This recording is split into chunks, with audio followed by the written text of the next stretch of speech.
नमस्कार, स्वागत है आपका एबीपी गंगा पर। आप देख रहे हैं पहाड़ प्राइम, आपके साथ मैं हूं लवी गुंबर। आइए खबरों के सफर की शुरुआत करेंगे। महाराष्ट्र के पिछले साल हुए सियासी घटनाक्रम के ऊपर सुप्रीम कोर्ट ने कई बड़ी बातें कही हैं। सुप्रीम कोर्ट ने इस मामले में तत्कालीन राज्यपाल भगत सिंह कोश्यारी की भूमिका पर भी सवाल उठाए हैं। कोर्ट ने कहा कि राज्यपाल राजनीति के मैदान में आकर पार्टी के अंदरूनी या बाहरी विवाद को सुलझाने की भूमिका नहीं निभा सकते हैं। तो कोर्ट ने कहा कि फ्लोर टेस्ट कराने का राज्यपाल का फैसला गलत था। इस मामले पर कोश्यारी का भी बयान सामने आया है। भगत सिंह कोश्यारी ने कहा कि उन्होंने उस समय वही फैसला लिया जो ठीक था। भगत सिंह कोश्यारी उत्तराखंड से ताल्लुक रखते हैं और उत्तराखंड के मुख्यमंत्री भी रह चुके हैं। मैं राज्यपाल पद से मुक्त हो चुका हूँ, 3 महीने हो चुके हैं और मैं राजनीतिक मसलों से अपने को बहुत दूर रखता हूँ। और जो मसला सुप्रीम कोर्ट में था, उस मसले पर सुप्रीम कोर्ट ने अपना निर्णय दे दिया है। उस निर्णय पर जो कानूनविद हैं वही अपनी राय व्यक्त करेंगे। मुझे नहीं लगता कि मैं, चूँकि कानून का विद्यार्थी हूँ नहीं, मैं केवल संसदीय परंपराएं जानता हूँ और विधायी परंपराएं जानता हूँ। उस हिसाब से मैंने जिस समय जो भी कदम लिए सोच समझ के लिए, और जब किसी का इस्तीफा मेरे पास आ गया तो मैं क्या कहता, तुम मत दो इस्तीफा। लेकिन आपके अधिकार गलत थे ऐसे बताया सर कोर्ट ने। अब जब सुप्रीम कोर्ट ने कुछ कह दिया है तो आप लोग का काम है कि सुप्रीम कोर्ट ने सही कहा गलत कहा उस पर व्याख्या करना, विवेचना करना, ये एनालिसिस्ट का काम है, ये मेरा काम नहीं है। सुप्रीम कोर्ट की टिप्पणी पर यह था पूर्व राज्यपाल और पूर्व मुख्यमंत्री भगत सिंह कोश्यारी की सफाई। उधर कांग्रेस ने भगत सिंह कोश्यारी पर निशाना साधा। कांग्रेस प्रदेश उपाध्यक्ष सूर्यकांत धस्माना ने आरोप लगाया कि महाराष्ट्र में शिवसेना को तोड़ने में कहीं ना कहीं तत्कालीन राज्यपाल भगत सिंह कोश्यारी की बड़ी भूमिका थी। जो उद्धव ठाकरे सरकार पर संकट आया था, उस संकट के बारे में अब सुप्रीम कोर्ट में जो केस चल रहा है, सुप्रीम कोर्ट में जो बहस चल रही है, उसमें जो सुप्रीम कोर्ट ने कहा है वो स्पष्ट रूप से इस बात की ओर इशारा कर रहा है कि महाराष्ट्र में शिवसेना को तोड़ने में कहीं ना कहीं तत्कालीन राज्यपाल भगत सिंह कोश्यारी की बड़ी भूमिका थी। भगत सिंह कोश्यारी जी ने जिस प्रकार से फ्लोर टेस्ट का आदेश दिया, फ्लोर टेस्ट की स्थिति नहीं थी वहाँ पर। कुछ विधायक वहाँ से डरा के धमका कर केंद्र सरकार ने ईडी का, सीबीआई का तमाम डर और भय दिखा करके वहाँ के विधायकों को अगवा करवाया और अगवा करवाने के बाद वहाँ पर एक कृत्रिम संकट पैदा किया। मुख्यमंत्री पुष्कर सिंह धामी चंपावत के दौरे पर पहुंचे। इस दौरान मुख्यमंत्री धामी ने पार्टी कार्यकर्ताओं से मुलाकात की। मुख्यमंत्री ने स्मार्ट स्कूल स्मार्ट ब्लॉक कार्यक्रम का उद्घाटन भी किया। इसके साथ ही 138 सरकारी स्कूलों को स्मार्ट स्कूल में बदलने की भी कवायद शुरू हो गई है। मुख्यमंत्री धामी ने कहा कि चंपावत विधानसभा को आदर्श चंपावत बनाने की दिशा में लगातार काम हो रहा है। इस दिशा में काम हो रहा है और चूँकि हम लोग लगातार उसकी समीक्षा कर रहे हैं कि जो भी काम यहाँ पर होने, उन सभी कामों को स्टेप बाय स्टेप संचालित किया जाए। कुछ व्यवहारिक रूप से दिक्कतें भी हैं, लेकिन उसके बावजूद भी हमारा दृढ़ संकल्प है कि सारी सुविधाएं, चाहे शिक्षा का क्षेत्र हो, चाहे चिकित्सा का क्षेत्र हो, चाहे कोई अन्य क्षेत्र हो, विकास का क्षेत्र हो, उन क्षेत्रों में हम आदर्श स्थिति की ओर बढ़ेंगे।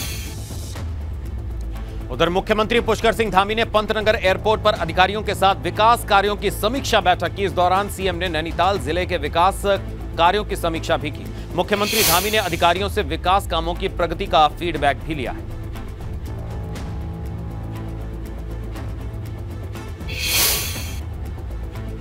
और पंतनगर से खबर, सीएम की बैठक में बगैर बुलाए पहुंचे पूर्व विधायक राजेश शुक्ला। किच्छा के पूर्व विधायक राजेश शुक्ला को सुरक्षा कर्मियों ने रोका। राजेश शुक्ला की मीटिंग हॉल में जाने से उनको रोका गया। सीएम की बैठक में बार बार अंदर जाने की करते रहे कोशिश, लेकिन सुरक्षा कर्मियों ने नहीं जाने दिया, एंट्री नहीं दी। तो हॉल में जाने से रोकते हुए सुरक्षा कर्मियों को आप देख सकते हैं, पूर्व विधायक जो हैं वो जाने की कोशिश कर रहे थे। राजेश शुक्ला को मीटिंग हॉल में जाने से रोका गया। तो सीएम की बैठक में जाना चाहते थे पूर्व विधायक, लेकिन एंट्री नहीं मिली। और अब खबर रुद्रप्रयाग से, जहां घोड़ा खच्चर संचालकों ने प्रदर्शन किया है। घोड़ा खच्चर संचालकों ने सोनप्रयाग में केदारनाथ हाईवे पर जाम भी लगाया। सिर्फ रुद्रप्रयाग के घोड़ा खच्चरों को जाने दिया जा रहा है केदारनाथ। इसको लेकर विरोध जता रहे हैं और प्रदर्शन कर रहे हैं घोड़ा खच्चर संचालक। केदारनाथ हाईवे पर जाम लगाया है घोड़ा खच्चर संचालकों ने। उनका कहना है कि पहले 9 तारीख तक रुद्रप्रयाग जनपद ने यह तय किया था कि सीमित रुद्रप्रयाग के ही लोग लगेंगे और उसके बाद यात्रा बनने के बाद माननीय डीएम साहब ने भी और हाईकोर्ट के निर्देश के अनुसार कोई लिमिट ही बनाई गई थी। और कुछ लोगों ने रजिस्ट्रेशन तो हो गया है, जो इतने घोड़े मजदूर हैं इन्होंने प्रत्येक घोड़े का 1/10 से अधिक का किराया जो है वो ले लिया है और ये बेरोजगार अब कहाँ जाएंगे। अभी डीएम साहब आए, डीएम साहब ने उठा दिया वहाँ से। उधर केदारनाथ धाम की यात्रा पर इस बार कितने ही घोड़ा खच्चर संचालकों को रोजगार नहीं मिल पा रहा है, जिस वजह से उन्हें वापस लौटना पड़ा। इस बार प्रशासन ने यात्रा शुरू होने से पहले ही घोड़ा खच्चर संचालकों को पंजीकरण करवाया था। जिन लोगों ने पंजीकरण करवाया है सिर्फ वही यात्रा पर अपने घोड़ा खच्चरों का संचालन कर रहे हैं। केदारनाथ हाईवे पर जगह जगह खस्ता हाल हाईवे, जिस वजह से यात्रियों को आवाजाही में समस्या हो रही है। हाईवे पर धूल उड़ रही है, जिस वजह से यहां से सफर करने वाले तीर्थयात्री परेशान हैं।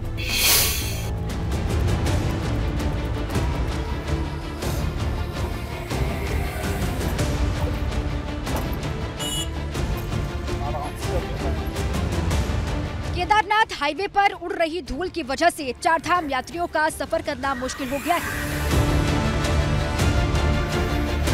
रुद्रप्रयाग से लेकर सोनप्रयाग तक केदारनाथ हाईवे कई जगह खस्ताहाल है, जिससे 3 घंटे का सफर तय करने में 5 घंटे से अधिक का समय लग रहा है। हाईवे पर कई जगह गड्ढे हैं जिनसे धूल उड़ रही है। ऐसे में चारधाम यात्री बेहद परेशान हैं। केदारनाथ धाम की यात्रा पे आने वाले तीर्थ यात्रियों को जहां बर्फबारी का सामना करना पड़ रहा है, वहीं केदारनाथ हाईवे पे उन्हें बहुत दिक्कतों का सामना करना पड़ रहा है। इस समय हम केदारनाथ हाईवे के काकड़ा घाट से कुछ ही दूरी पर हैं। आप देख सकते हैं हाईवे की स्थिति किस तरीके से बनी हुई है। हाईवे पर सफर करना खतरे से खाली नहीं है, जगह जगह गड्ढे बने हुए हैं। इसके अलावा आप देख सकते हैं ऊपरी पहाड़ी पे इतना डेंजर जोन है कि यहाँ पर कभी भी बरसात, जब हल्की बरसात होती है तो यहाँ पर पत्थर गिरने शुरू हो जाते हैं, जिसके बाद जाम की स्थिति यहाँ पे पैदा हो जाती है। कुंड से गुप्त काशी और कुंड से कारागार के बीच केदारनाथ हाईवे की स्थिति बदहाल है। कई जगह पर हाईवे की हालत ऐसी हो गई है कि मानो कोई कच्चा रास्ता हो। इन जगह से तीर्थ यात्रियों के वाहन हिचकोले खाकर आगे बढ़ रहे हैं। राजमार्ग इतना सकरा है कि यहाँ पर 2 वाहनों का गुजरना भी मुश्किल हो रहा है। ऐसे में जो तीर्थ यात्री हैं वो खासे परेशान हैं और हिचकोले खाकर कह सकते हैं कि दिक्कतों का सामना करके उन्हें यात्रा करनी पड़ रही है। तो हमारी भी यह गुजारिश एनएच विभाग से है कि अभी भी समय रहते अगर एनएच विभाग के जो ऐसे खस्ताहाल जगह पॉइंट हैं, जो वीक पॉइंट है, उनका ट्रीटमेंट किया जाए या फिर ऐसी जगहों पर डामरीकरण या गड्ढों को भरा जाए तो तीर्थ यात्रियों को कुछ राहत मिल सकती है। यात्रा शुरू होने से पहले प्रशासन की तरफ से यात्रा मार्ग दुरुस्त करने के लिए बड़े बड़े दावे किए गए थे, मगर अधिकारियों के दावे हवाई साबित हो रहे हैं। एबीपी गंगा के लिए रुद्रप्रयाग से रोहित टिमरे की रिपोर्ट। उधर केदारनाथ हेलीकॉप्टर सेवा में धांधली के मामले रुक नहीं रहे हैं। अभी भी फर्जी वेबसाइट के जरिए लोगों को टिकट दिलाने के नाम पर फर्जीवाड़े की बातें सामने आ रही हैं। आपको बता दें कि केदारनाथ हेली सेवा के लिए टिकट बुकिंग की जिम्मेदारी IRCTC को दी गई है। टिकटों में धांधली को लेकर नागरिक उड्डयन विभाग ने तय किया है कि जिस भी प्रदेश में एक ही जगह से बल्क में टिकट बुक किए जा रहे हैं उसकी जानकारी जुटाई जाएगी। फिलहाल ये जो नए सिस्टम में बुकिंग शुरू होने के बाद बल्क बुकिंग का जो विषय है उसमें तो अधिकांश जो है अंकुश लग गया है, मगर अभी भी जो है डिमांड और सप्लाई का मिसमैच है। जो जितना जो डिमांड है बहुत अत्याधिक डिमांड है उस टिकट्स के लिए, तो कई लोग जो है अभी फेक वेबसाइट्स खोल करके उसके माध्यम से लोगों को गुमराह कर रहे हैं, या जो है टिकट्स बुक होने के बाद जो है उसको ज़्यादा रेट पे जो है बेचने का भी शिकायतें प्राप्त होती है।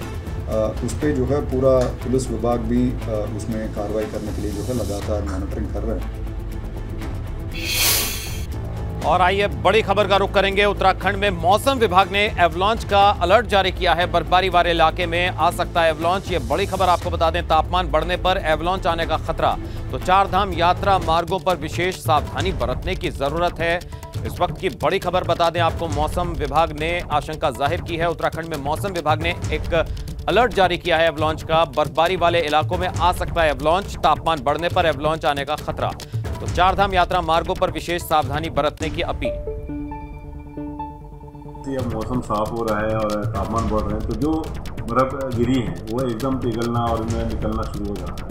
और आपने देखा पीछे भी जो है 3 तारीख को जो था तो उसमें भी, या 4 को भी थोड़ा बहुत जो केदारनाथ जी के रास्ते उसमें भी जो स्नो की पिघल के काफ़ी निकली है और रास्ते बंद हुए हैं। इसी तरह मीडिया में आज भी रिपोर्ट है कि जो कल आपके पिथौरागढ़ डिस्ट्रिक्ट में भी ऐसा कुछ एरिया में देखा गया है। तो जो स्नोफॉल अभी गिरी हैं, जो इस 3-4 दिन की जो एक्टिविटी थी पीछे 30 तारीख से लेकर 3 तारीख के बीच में, तो वो कहीं ना कहीं वो सस्टेन तो करेगा नहीं, वो स्नो जो है जल्दी पिघलता है। एक तरफ आदि कैलाश की यात्रा पर पिथौरागढ़ से यात्रियों का जत्था रवाना किया गया, तो वहीं दूसरी तरफ आदि कैलाश मार्ग पर बर्फ जमा होने की वजह से पहले और दूसरे जत्थे के यात्रियों को बगैर दर्शन ही वापस लौटना पड़ा है। 2 तस्वीरें आपको दिखा रहे हैं। एक तरफ पिथौरागढ़ से आदि कैलाश यात्रियों के तीसरे दल को रवाना किया गया, तो वहीं दूसरी तस्वीर धारचूला में आदि कैलाश मार्ग की है, जहां रास्ते पर अभी भी करीब 6 फीट बर्फ जमी हुई है, जिस वजह से पहले और दूसरे दल के यात्रियों को बगैर आदि कैलाश दर्शन के ही वापस लौटना पड़ा है।